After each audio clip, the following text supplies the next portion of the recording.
ताज्या व महत्त्वाच्या घडामोडी जाणून घेण्यासाठी चॅनलला सबस्क्राइब करा व बेल आयकॉनला क्लिक करा।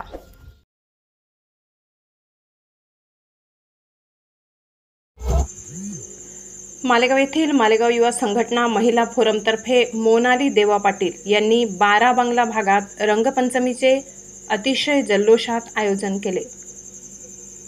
होळीनंतर 5 दिवसांनी नाशिक जिल्ह्यात रंगपंचमी हा सण अतिशय उत्साहात साजरा केला जातो।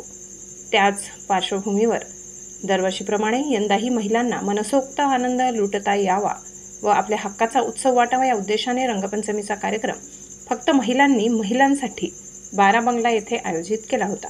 त्यामुळे कार्यक्रमस्थळी मोठ्या प्रमाणात रणरागिणी सामील झाल्या होत्या आणि डीजेच्या तालावर मनसोक्त थिरकल्या। पुरुषांना सर्व उत्सव पाहिजे तिथे केव्हाही कुठेही जाऊन साजरे करण्याची मुभा असते। महिलांना ते सहज शक्य होत नसते, परंतु मालेगाव युवा संघटना व टीमतर्फे नेहमीच दहीहंडी असो, होळी किंवा रंगपंचमी सर्वच उत्सव अतिशय भक्तिभावाने आणि आनंदाने या ठिकाणी साजरी केली जातात व या ठिकाणी महिलांसाठी नेहमीच सुरक्षितता वाटते अशी भावना महिला वर्गाकडून व्यक्त करण्यात आली। संपूर्ण मालेगाव शहरातून या ठिकाणी महिला भगिनींनी मोठ्या प्रमाणावर उपस्थिती लावली। वृत्तसंकलन विभाग, गर्जना न्यूज, मालेगाव।